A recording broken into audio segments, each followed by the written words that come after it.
চিনেন আব্দুল কাদের জিলানীকে? চিনেন? আরে নাম শুনছেন কোনোদিন? পীরানে পীর বড় পীর আব্দুল কাদের জিলানী রহমতুল্লাহ আলাই উনি লেখছেন, হায় ওর চেয়ে বড় হতভাগা কেউ নেই, ওর চেয়ে বড় কপাল পোড়া কেউ নাই, ওর চেয়ে বড় নিমক হারাম কেউ নাই, ওর চেয়ে বড় অকৃতজ্ঞ কেউ নাই, ওর চেয়ে বড় নিকৃষ্ট কেউ নাই। আল্লাহ ডাকলো আর আসলো, নামাজের জন্য ডাকলো আর আসলো না, আসলো না। বলে নিকৃষ্ট কেন বলছে আব্দুল কাদের জিলানী রহমতুল্লাহ আলাই? কেননা শুকর সকালবেলা ওঠে, ঘুমের থেকে উঠার পরে বলে আল্লাহ ঘুমের থেকে উঠলাম, সামনে কিন্তু তাকাবো, কাইলা ইয়াকা আউয়ালা নজরিন আলা মান লা ইউসাল্লি, যে নামাজ না পড়ে ওর উপরে যেন আমার প্রথম দৃষ্টিটা না। আল্লাহ জিজ্ঞাসা করে কেন? আমার কাছে ও আমার চেয়েও নিকৃষ্ট, কেন আমি তো সকালে উঠি, উঠেই বলি আলহামদুলিল্লাহিল্লাযী খালাকানি আবতারা খালকি, প্রশংসা ওই আল্লাহর যিনি আমাকে সৃষ্টির ভিতরে সবচেয়ে নিকৃষ্ট তৈরি করছে, তারপরও তোমার প্রশংসা। আমি তো উঠেই তোমার গীত গাই, কিন্তু তুমি ডাকো তারপরও ও সাড়া দেয় না, তো আমার মন বলে ও আমার চেয়েও নিকৃষ্ট। দ্বিতীয় দলিল দেয় যে আমি তো জাহান্নামে যাব না, উকুদুহান নাস ওয়াল হিজারা, মানুষই তো জাহান্নামে যাবে, আমাকে তো কিয়ামতের দিন বলা হবে কুনু তুরাবা, মাটি হয়ে যাও, আমি মাটি হয়ে যাব। কিন্তু মানুষকে তো এই কথা বলা হবে না, মানুষকে তো বলা হবে উকুদুহান নাস ওয়াল হিজারা, তুমি জাহান্নামের ইন্ধন হবে, মানুষই জাহান্নামের ইন্ধন হবে, আবার মানুষই জান্নাতের উচ্চ শিখরে। এই জন্য শুকর বলে অর্চে নিকৃষ্ট কেউ নাই। তো আব্দুল কাদের জিলানী পীরানে পীর বড় পীর আব্দুল কাদের জিলানী রহমতুল্লাহ আলাইহিও বলেন যে অর্চে নিকৃষ্ট কেউ। এই জন্য যদি পূজা আইসা থাকে, কথা আগে নেওয়ার আগে, শেষ করার আগে এইখানেই প্রতিশ্রুতি নিতে চাই যে আজকে যারা এই মজমায় আছে দুকে হাত রেখা ওয়াদা করব যে আজকের পরে, বিশেষ করে যুবকরা, যে আজকের পরে আর আমি কোনোদিন নামাজ ছাড়ব না। ওয়াদা, বিলকুল ওয়াদা, তাইলে আগে চলতে পারি। ওয়াদা কিন্তু আজকের থেকে আর নামাজ ছাড়ব না, আজকের থেকে আর নামাজ ছাড়ব না। হায় আস-সাজিদু ইয়াসজুদু আলা কাদামাইর রহমান, সিজদাকারী আল্লাহর কুদরতি। আলী রাদিয়াল্লাহু তাআলা আনহু বলেন তুরিদু আন তাতাকাল্লাম মা আল্লাহ, তুমি চাও আল্লাহর সাথে কথা বলবে? হায় হায়, আমি তো বলি মুসা আলাইহিস সালাম কথা বলতে গেলে 4টা শর্ত ছিল। 4টা? কয়টা? তুর পাহাড় হইতে হবে, এছাড়া কথা বলতে পারতেন না। কি উলামা বলে কি সত্য না মিথ্যা? হ্যাঁ হ্যাঁ, না ঘরে বয়ে বয়ে বিছনায় কথা বলতে পারতেন?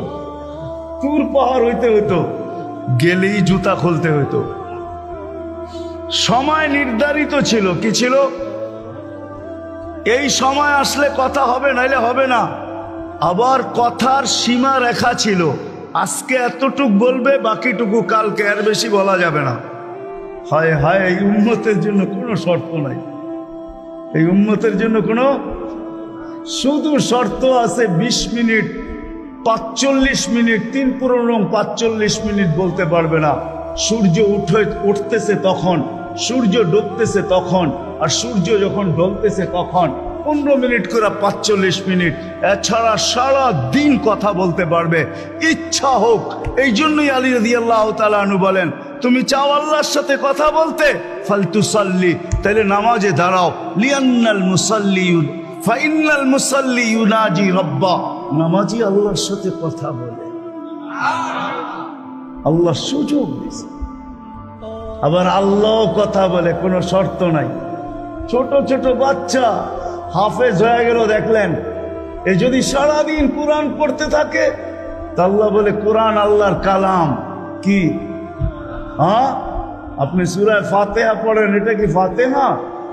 হ্যাঁ, আলহামদু পড়তেছেন আপনি, না না না, আল্লাহ আপনার সাথে কথা বলতেছে, কেন? এটা আল্লাহর কালাম। আলী রাদিয়াল্লাহু তাআলা বলে তুমি চাও আল্লাহ কথা বলো, ফালিতাতলুল কুরআনাল কারীম। উলামাদেরকে জিজ্ঞাসা করেন উজু না থাকলেও কোরআন মুখস্থ পড়া যায়, যায় না? হ্যাঁ, শুধু নাপাক হইলে পড়া যায় না, ঠিক না? নাপাক ছাড়া বাচ্চা থেকে বাচ্চাও যদি সারাদিন পড়তে থাকে আল্লাহ নিষেধ করবে না। শেষ করে যদি আবার শুরু করে আল্লাহ নিষেধ করবে না। আল্লাহ বলবে তুই এক সময় ক্লান্ত হয়ে যাবি, কিন্তু আমি কথা বলতে বলতে ক্লান্ত হব না, আমি তো বলতেই থাকবো। বিদায় মেরে দোস্ত, আজকের থেকে নামাজ ছাড়বো না, পাক্কা ওয়াদা। যুবকরা কি বলে? যুবকরা সবচেয়ে বেশি আমার যুবকদেরকে দরকার। যুবকরা যদি নামাজি হয়ে যায়, চলো মনে উঠলো বলেই দিই, তুমি জানো না যুবক সেজদায় কি রাখা আছে? যুবক যখন সেজদায় যায় সুবহান রাব্বিয়াল আলা বলে, আলা সুবহান রাব্বিয়াল আলা, আল্লাহ উপর থেকে চিৎকার দিয়া বলে সাব্বাহতানি সাব্বাহতুক, তুই আমাকে পবিত্র বললি আর তুই অপবিত্র থাকবি, এটা হইতে পারে না। তুইও পবিত্র, গুনাহ মাফ। আলাইতানি ফা আলাইতুক, তুই আমাকে মহান বললি আর তুই মহানত্ব পাবি না, এটা হইতে পারে না। তুইও মহান। বলে আল্লাহ কেমন মহান?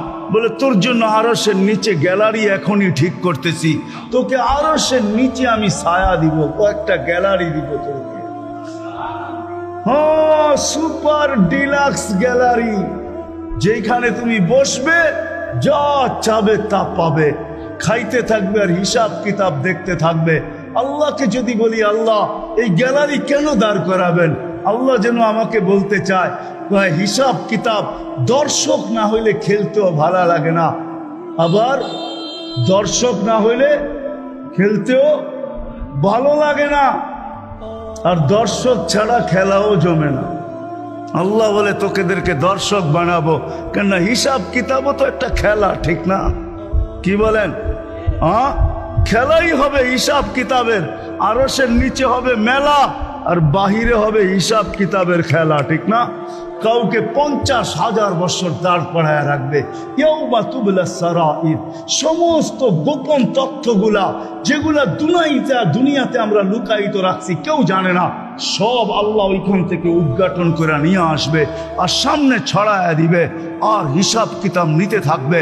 50,000 বছর দাঁড় করায় রাখবে। লা ইয়াসাল কদম আবদিন, পাও হেলাইতে দিবে না।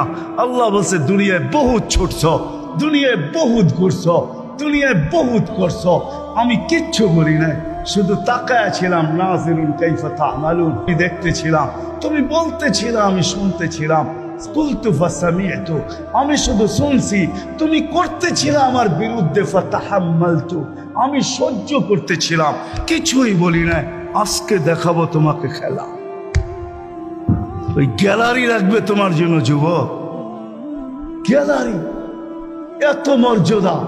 জমিনে চলবে তুমি, আরেক হাদিস নিয়ে নাও, জমিনে চলবে, আল্লাহ তোমাকে দেখায়া দেখায়া উপর থেকে বলবে লাউলা ইয়া শাবাব, ও যুবক তুই যদি জমিনে না থাকতি, লাউলা শাবাব খুশা, ওই যুবক যদি জমিনে না থাকতো, যারা আল্লাহর ভয়ে নিজেকে লজ্জাপতির মতো গুটায় আনিছে, আজান শুনতে দেরি, মসজিদের দিকে দৌড়াইতে দেরি হয় না, আল্লাহর হুকুম সামনে আসতে দেরি, পুরা করতে দেরি করে না, নবীর তরিকার বিরুদ্ধাচারণ করে না, এইখানে একজন যুবকও পাওয়া যাবে না।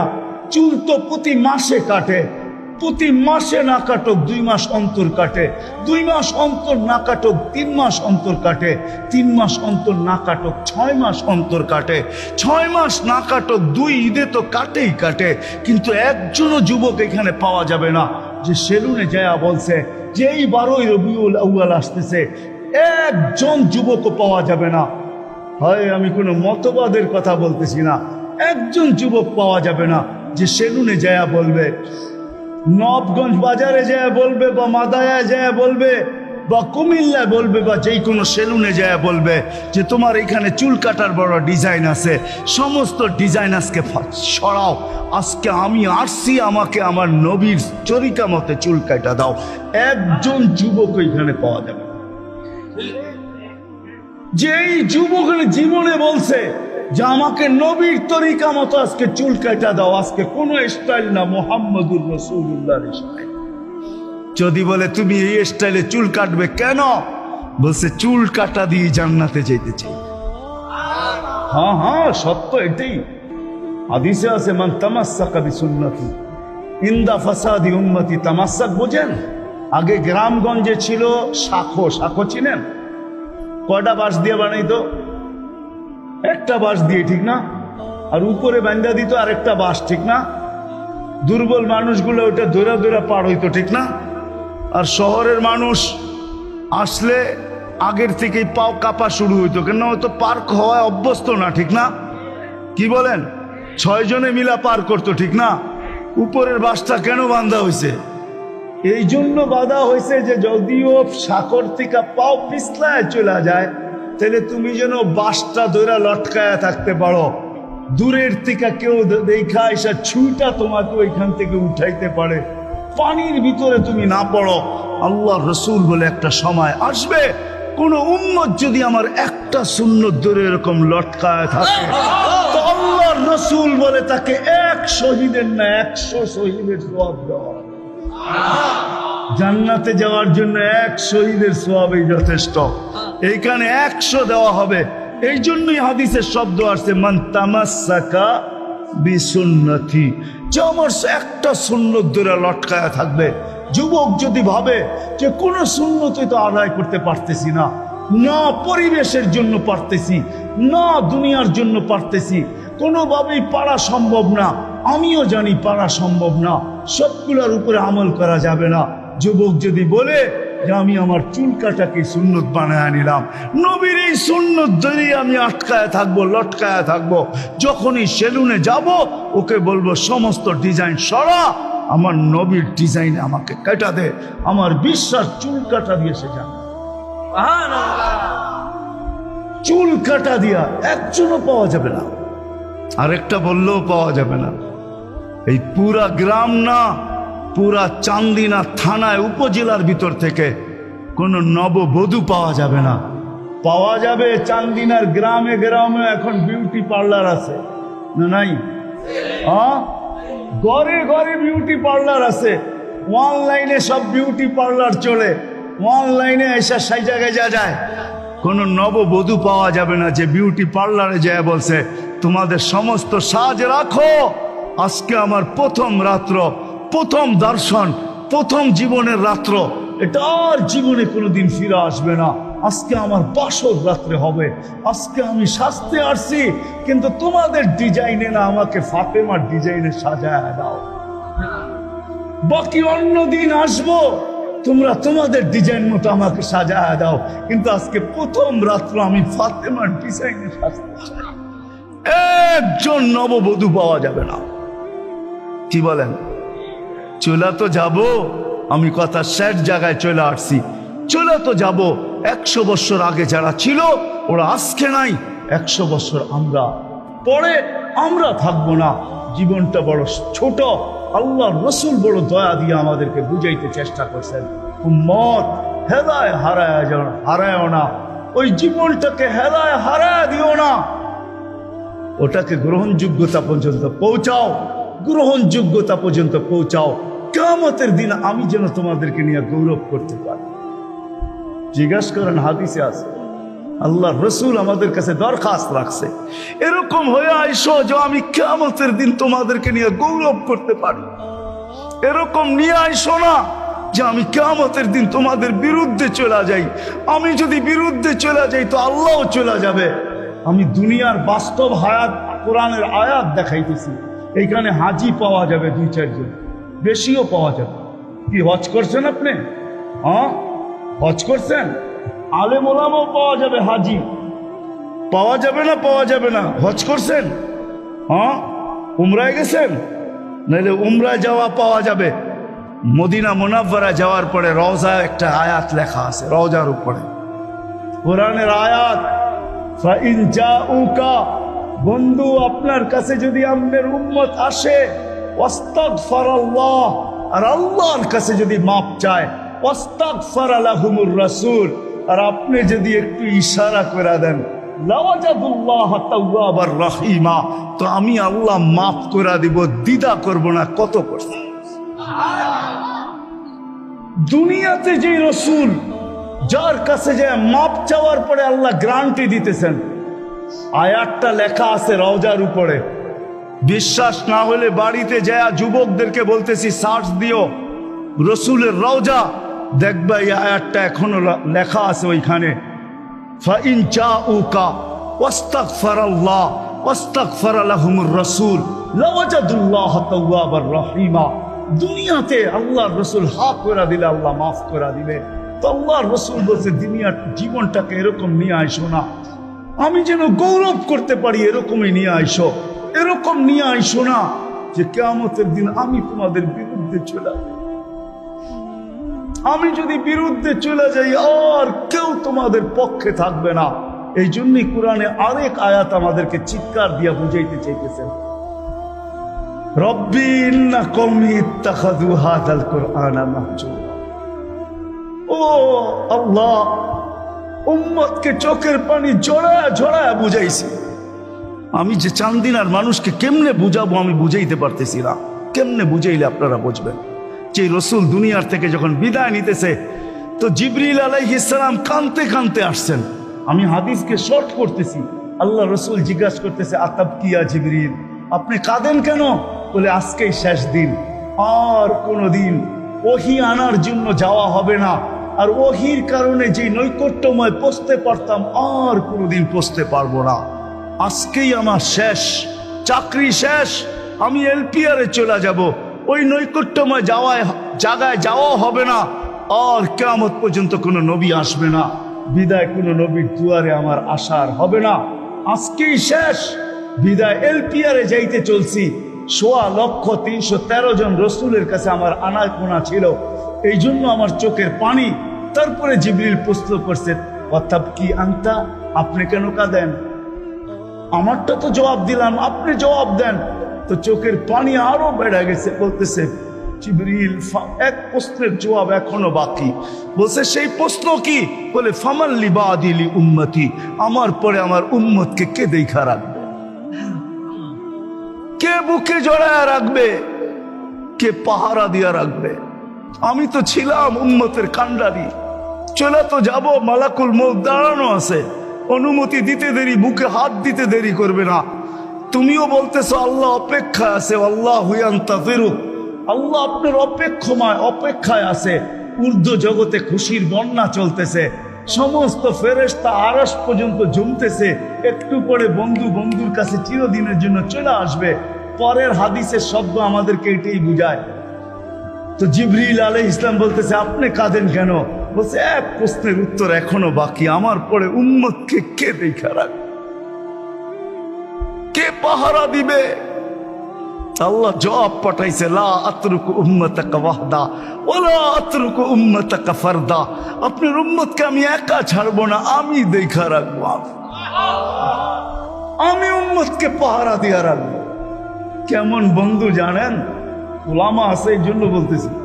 কিয়ামতের প্রত্যেক দিন জুমার সময় আপনাদের খতিবরা খুতবার ভিতরে এটা পড়ে, ইন্নাল্লাহা মালাইকাতাহু ইউসাল্লুনা আলান নবী ইয়া আইয়ুহাল্লাযীনা আমানু সাল্লু আলাইহি ওয়া সাল্লিমু তাসলিমা। পড়ে না? উলামায়ে কেরাম কিভাবে বুঝছে আমি জানি না, আমি অন্যভাবে বুঝছি। এই আয়াত আমি অন্যভাবে বুঝছি। উলামায়ে কেরাম বলবে আল্লাহ আমাদেরকে দুরূদ পড়ার হুকুম দিছে, আমিও বলবো হুকুম দিছে, কিন্তু আমি এটা অন্যভাবে বুঝছি। আমি যদি এই আয়াতের ভিতরে 3টা প্রশ্ন আছে, আমি যদি আল্লাহকে প্রশ্ন করি, আল্লাহ একদিন তো আমরা মরে যাব, আপনার বন্ধুর উপরে দুরূদ কে পড়বে? দুরূদ কি বন্ধ হয়ে যাবে? তো আল্লাহ বলে, বেওকুফ, তুই দেখলি না ফেরেশতা আছে মধ্যখানে? তো আমি যদি আল্লাহকে প্রশ্ন করি, আল্লাহ কিতাব তো আমাকে এটাও বলে যে ফেরেশতাও একদিন মারা যাবে, মালাকুল মউতও মরবে, তারপরে আমাদের নবীজির উপরে দুরূদ কে পড়বে? তো আল্লাহ বলে, জাহেল, তুই কি দেখলি না? ইন্নাল্লাহ, আমি আল্লাহ পড়তে থাকবো, আনা হাই লা আমুত, আমি চিরঞ্জীব, আমি পড়তে থাকবো। বন্ধুর দুরূদ আমি কখনো বন্ধ হইতে দিব না। আমি এইভাবে এই আয়াত বুঝি। বন্ধুর কত বড় বন্ধুত্ব! তো বলছে, বন্ধু আপনার উম্মতকে আমি একা ছাড়বো। চোখে পানি নিয়ে দুনিয়ার থেকে বিদায় নিতেছে। ওই উম্মতকে বলতেছে, উম্মত কিয়ামতের দিন এরকম আইসো যে আমি গৌরব করতে পারি, এরকম আইসো না যে আমি তোমাদের বিরুদ্ধে চলে যাই। কথা আমার শের যদি বুঝে আইসা থাকে, এটার জন্যই 12ই রবিউল আউয়াল, এটার জন্যই মুহাম্মদুর রাসূলুল্লাহ সাল্লাল্লাহু আলাইহি ওয়াসাল্লামের আবির্ভাব। আমরা যেন কিয়ামতের দিন গৌরবময় হয়ে যাই, আল্লাহর রাসূল যেন আমাদেরকে নিয়ে গৌরব করতে পারে।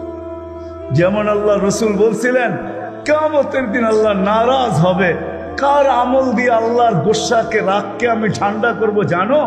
আমি আবু বকরের আমল নামা আগে করে দিব, আবু বকরের আমল নামা দেখে আল্লাহর রাগ ঠান্ডা হয়ে যাবে।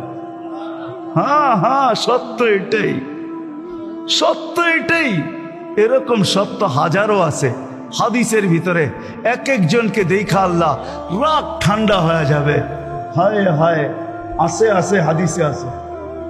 সামনে রোজা আসতেছে, রমজানে যারা গরমের ভিতরে রোজা থাকবে আর এটাকে কষ্টসাধ্য মনে করবে না, এটাকে গৌরবের বিষয়, নৈকট্যের বিষয় মনে করবে, আল্লাহ কিয়ামতের দিন সকালে এদেরকে ইফতার করাবে। এবার বোঝেন আল্লাহর পেঁয়াজু কিরকম হবে, আল্লাহর বেগুনি কিরকম হবে, আল্লাহর মুড়ি ভর্তা কিরকম হবে, আল্লাহর জিলাপি কিরকম হবে। আল্লাহ ইফতার করাবে। ইফতার কি করাবে? হ্যাঁ, ওটা বাবরচি দিয়া পাক করবে না, কুদরত দিয়া পাক হবে, কুদরত দিয়া। আল্লাহ বলে দুনিয়াতে কষ্টের রোজা রাখা আসছে উম্মতে মুহাম্মাদি। এই জন্য নবীর আদর্শকে শিখবে। নবীর আদর্শই আমাদেরকে ওই গৌরবময় জীবন দিতে পারে। নবীর আদর্শের সবচেয়ে বড় জিনিস যেটা নামাজের স্বীকারোক্তি দিয়েছেন, এরকম প্রত্যেকটা সুন্নত নবীর আদর্শ। কোরআন আমাদেরকে এটাই শিখায়। এই জন্য নবীর আদর্শের উপরে উঠবো। কি বলেন, উঠবো তো? পাক্কা ওয়াদা? কথা কিন্তু শেষ হয়ে গেছে, আর উঠাউঠি না করি, শেষ কথা। আল্লাহ আমাদেরকে কবুল করেন। কিন্তু যদি প্রশ্ন করেন নবীকে পাবো তো পাবো কোত্থেকা, উনি তো দুনিয়ার থেকে চলে গেছেন 1433 বছর, 34 বছর হয়ে গেছেন, দুনিয়ার থেকে চলে গেছেন, দুনিয়ার থেকে চলে গেছেন। ওনাকে কোত্থেকে পাবো? 1434 বছর, এখন 1444 চলতেছে। 10 হিজরিতে দুনিয়ার থেকে চলে গেছেন, এখন কোত্থেকে পাবো? এই জন্যই বলা হয় ওই হক্কানি আলেম আর আল্লাহ ওয়ালারা নবীর আদর্শকে এখনো নিজের বুকের ভিতরে ধরে রাখছেন, একটাকেও হারাইতে দেন নাই। এমনকি নবীর নাম, গাদার নাম পর্যন্ত হারাইতে দেন নাই, বকরির নাম পর্যন্ত হারাইতে দেন নাই, কোন সুন্নতকে হারাইতে দেন নাই। এই জন্যই হুকুম আসছে, কোরআন আমাদেরকে বলে ওউলুল আমরি মিনকুম, কিয়ামতের সকাল পর্যন্ত নির্বাচিত উলামায়ে কেরাম থাকবে, আল্লাহ ওয়ালারা থাকবে। ও জানি আপনাদের এইখান থেকে বেশি দূরে না। হায়, কারি ইব্রাহিম সাহেব রহমতুল্লাহ আলাইহির জীবন এটার উপরেই গেছে, নবীর সুন্নতের উপরেই গেছে। নিজেও আমল করছে, আর সারা দুনিয়াকে যাদেরকেই পাইছেন তাদেরকে নবীর সুন্নতের উপরেই উঠাইছে, তাদেরকে আল্লাহর দেওয়ানা বানাইছেন, আল্লাহর পাগল বানাইছেন। কিয়ামত পর্যন্ত এইভাবেই চলবে। হক্কানি আলেমরা আপনাদের সামনে নবীর আদর্শ এদের সিনায় রাখা আছে, এদের কাছে সুরক্ষিত রাখা আছে। যেটা চাবেন আল্লাহ ওয়ালাদের কাছে রাখা আছে। এই জন্য সর্বশেষ কথা, আমরা হক্কানি আলেমদের, হক্কানি আল্লাহ ওয়ালাদের অনুসারিত হইয়া নবীর আদর্শকে শিখব, এর উপরে চলব। পাক্কা? হ্যাঁ। আর যদি হক্কানি আলেম রাখতে চান দুনিয়াতে, যে বেঁচে থাকুক, আল্লাহ ওয়ালারা বেঁচে থাকুক। আর যদি চান এরা মরা যাক, এরা মরা যেতে পারে, আল্লাহ কাল সকালেও সবাইকে নিয়ে যেতে পারে। কিন্তু আমি কসম দিয়া বলবো, কাল বিকাল পর্যন্ত আর এই দুনিয়া থাকবে না। যদি সূর্য ডোবে তো চিরদিনের জন্য ডুববে, আর কোনোদিন উঠবে না। এটাই সত্য, লেখা রাখেন। এটার বর্ণনা দেওয়ার সময় আমার কাছে এখন নাই।